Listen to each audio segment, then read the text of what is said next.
আল্লাহ তাআলা কোরআনে কারীমে এইজন্য বলেছেন ওয়ালা তাহিনু ওয়ালা তাহজানু ওয়ালা তাহিনু ওয়ালা তাহজানু ওয়া আনতুমুল আ'লাউনা ইন কুনতুম মুমিনিন।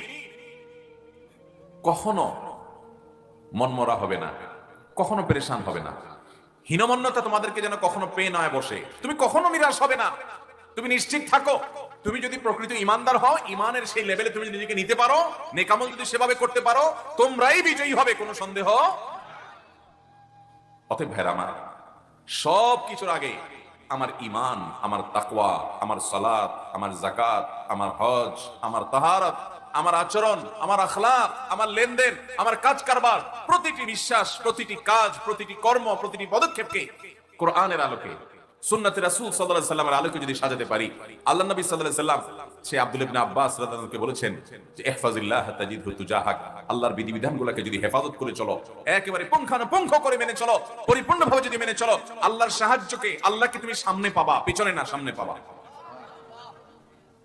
ব্যক্তিগত সমস্যা বলেন, সমষ্টিগত সমস্যা বলেন, জাতিগত সমস্যা বলেন, ইমানদারের সকল সমস্যার সমাধানের মূল সূত্র হলো আল্লাহর আনুগত্য এবং পূর্ণ ইমান। এটা যদি থাকে, সে যেখানে হাত দিবে ওখানে আল্লাহ তাআলা স্বর্ণ বানিয়ে দিবেন ইনশাআল্লাহ। সাহাবীদেরকে আল্লাহ বানান নাই? নবী করিম সাল্লাল্লাহু আলাইহি ওয়াসাল্লাম আল্লাহর সাহায্য দেখান নাই?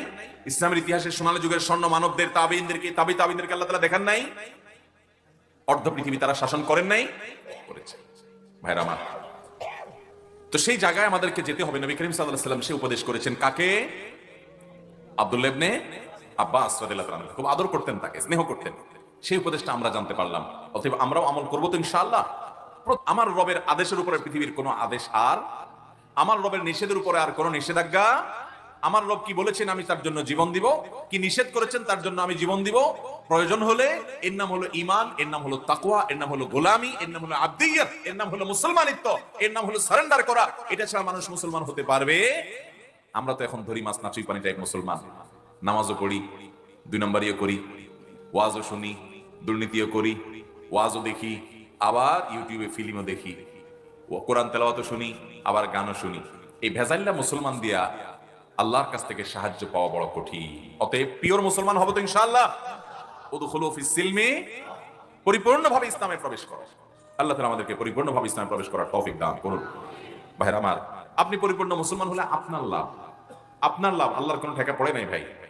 যত আল্লাহর দাসত্বটা পিওর ভাবে করতে পারবেন, যত বেশি করতে পারবেন, অলৌকিকত্ব, আল্লাহর সাহায্য আপনি সামনে তত বেশি দেখতে পাবেন ইনশাআল্লাহ।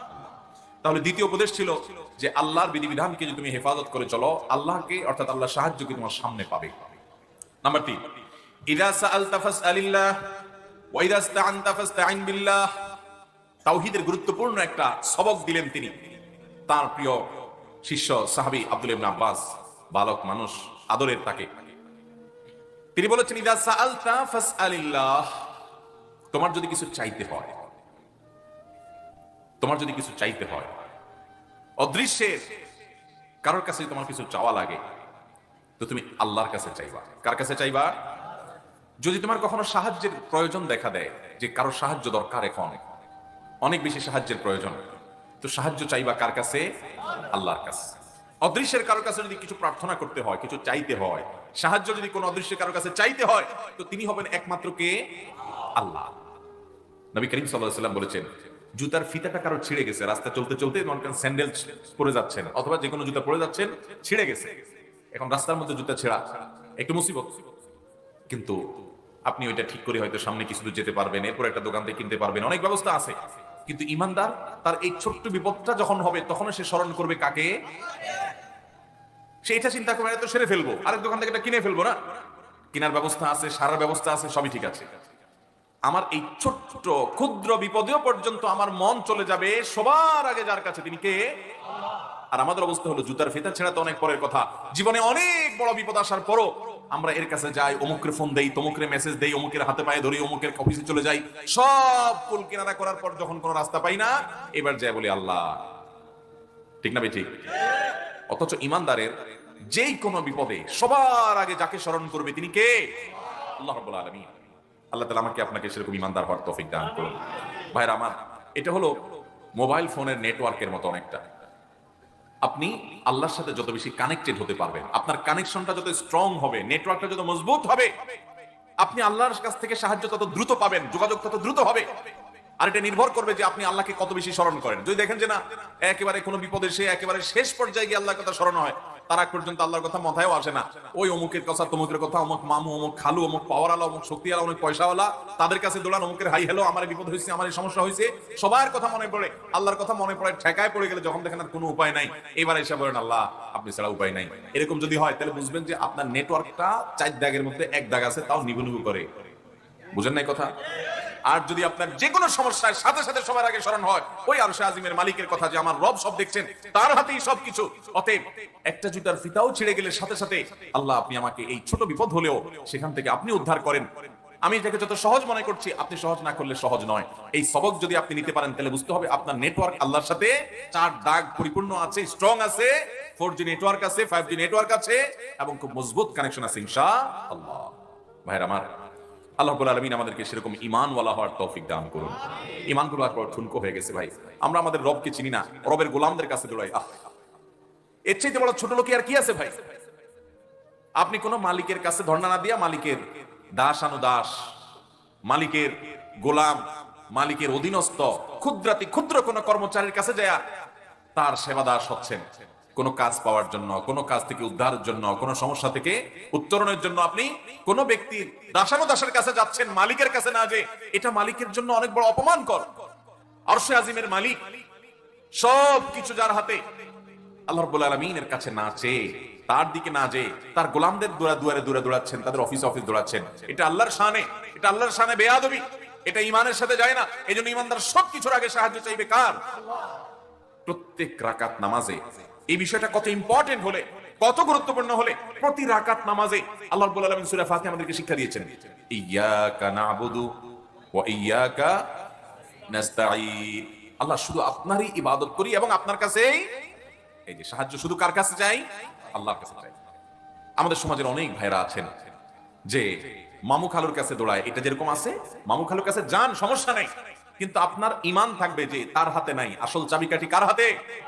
অতএব ওই জায়গায় আগে দরখাস্ত জমা দেই, এরপরে এসব করা যায়, ওখান থেকে হুকুম হলে এদের মাধ্যমে হবে, না হলে হবে, এটা হবে আপনার বিশ্বাস। অনেক কপাল পড়া মুসলমান আছে, অনেক কপাল পড়া মুসলমান আছে, জমজমের পানি খাওয়ার পর আবার নোনা পানিতে যায়, জমজমের পানি খাওয়ার পর আবার তার কাছে জমজমের পানি আছে, সেটা না খায় সে নোনা পানি খায়। এরকম অনেক ছোট লোক মুসলমান দুনিয়াতে আছে। তার দৃষ্টান্ত কি?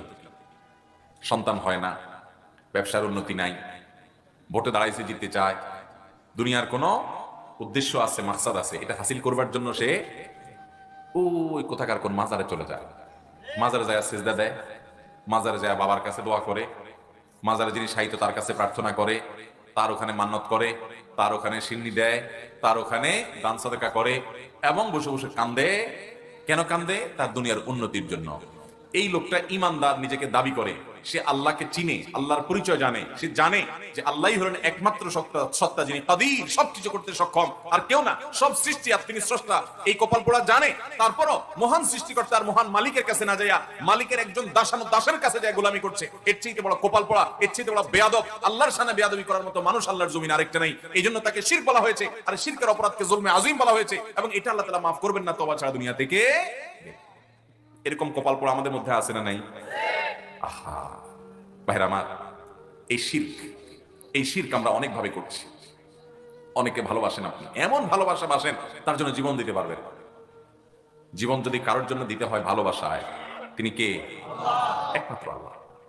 আমার জীবন যদি কারোর ভালোবাসায় বেলানোর মতো ইমানের শক্তি আমার মধ্যে থাকে, তো তিনি কে হবেন? একমাত্র আল্লাহ রাব্বুল আলামিন। যার নির্দেশে আমি গভীর রাত পর্যন্ত জেগে থাকবো, যার ভালোবাসায় আমি গভীর রাত পর্যন্ত জেগে থাকবো। আজ মুসলমান রাত 1টা 2টা 3টা পর্যন্ত জেগে থাকে কাফেরের খেলা দেখার জন্য। আল্লাহর ভালোবাসায় ফজর পর্যন্ত জাগার তৌফিক হয় না। আল্লাহ এই দুর্ভাগা হতভাগা মুসলমানিত্ব থেকে আমাদেরকে পিওর এবং খাঁটি মুসলমান হওয়ার তৌফিক দান করুন। ভাইরা আমার, নফসের গোলামি করে শয়তানের কথা শুনে বহু সময় কাটাইছেন, আসেন একটু আল্লাহর গোলামি কিছুদিন করে দেখেন। আমি আল্লাহর শপথ করে বলতে পারি, আল্লাহর দাসদের গোলামি করে যে তৃপ্তি পাইছেন, যতটুকু পাইছেন, আরশে আজিমের মালিকের গোলামি করলে তার চেয়ে অনেক বেশি মজা পাবেন ইনশাআল্লাহ। সালহাতুস সঙ্গে বুদি দিল খারাস, আজমুদে এক জামানা খাকে বাস। বহুকাল তো ভাই পাথর হয়েছিলেন, আসেন না একটু মাটি হয়ে দেখেন, একটু চোখের পানি ফেলে একটু সেজদা লুটিয়ে পড়ে। খেলার জন্য তো বহু রাত জাগছেন, আসেন না একটু শীতের সময় ফজরের সময় উঠে আল্লাহর মহব্বতে আরামের ঘুম হারাম করে কম্বলটা ফেলে দিয়ে আসেন একটু ওযু করে সেজদায় লুটিয়ে পড়ে দেখেন। আল্লাহর শপথ করে বলছি, আপনার অন্তরে এক ধরনের স্বাদ অনুভব হবে যে আমি আমার মালিককে সেজদা নিবেদন করতে পারছি, আলহামদুলিল্লাহ। বহুত কপাল পোড়া শুয়ে আছে, আল্লাহ আমাকে তৌফিক দিয়েছে। কৃতজ্ঞতায় মাথা অবনত হবে, আল্লাহ শুকরিয়া আদায় করতে পারবেন। চেষ্টা করবেন তো ইনশাআল্লাহ। ভাইরা আমার, আল্লাহর সঙ্গে ভালোবাসা শিরক করছি আমরা, শিরক। ওয়াল্লাযীনা আমানু আশাদ্দু হুব্বান লিল্লাহ, যারা আল্লাহর প্রতি ঈমান আনছে, যারা আল্লাহকে চিনছে, এরা আল্লাহকে সবচেয়ে বেশি ভালোবাসে। আল্লাহর সাথে কারো ভালোবাসা কোনো তুলনা চলে? এইরকম ভালোবাসা আসছে। ভাইরা আমার, যে ভালোবাসায় সুমাইয়া রাদিয়াল্লাহু তাআলা আনহা জীবন দিয়ে দিয়েছেন, কোন কোন এটার জন্য কোনো আফসোস হয় নাই, যেটার জন্য হামজা রাদিয়াল্লাহু তাআলা আনহু শাহাদাত বরণ করেছেন, কোনো আফসোস হয় নাই, প্রাউড ফিল করেছেন। হামজা রাদিয়াল্লাহু তাআলা জীবন দিয়েছেন, হাজারো লাখ সাহাবী জীবন দিয়েছেন, আল্লাহর মহব্বতে ভালোবাসা, তারা প্রাউড ফিল করেছেন এবং হাসতে হাসতে এই পথ তারা বরণ করেছেন। জীবন দেওয়ার মতো পরিস্থিতি পরিবেশ আমাদের সব সময় আসে না ভাই, কিন্তু আল্লাহর নির্দেশ পালন করার জন্য জীবন না, জীবন অনেক পরে, আল্লাহর নির্দেশ পালনার্থে কম্বলটা ত্যাগ করতে হবে। জীবন পরে, জীবন পরে ত্যাগ করেন। ফজরের সময় কম্বল ত্যাগ করার মতো সৎসাহস রাখবেন তো ইনশাআল্লাহ। ভাইরা আমার, আল্লাহর ভালোবাসায় সবকিছু ত্যাগ করবো, এমনকি একটা মেয়ের সাথে আপনার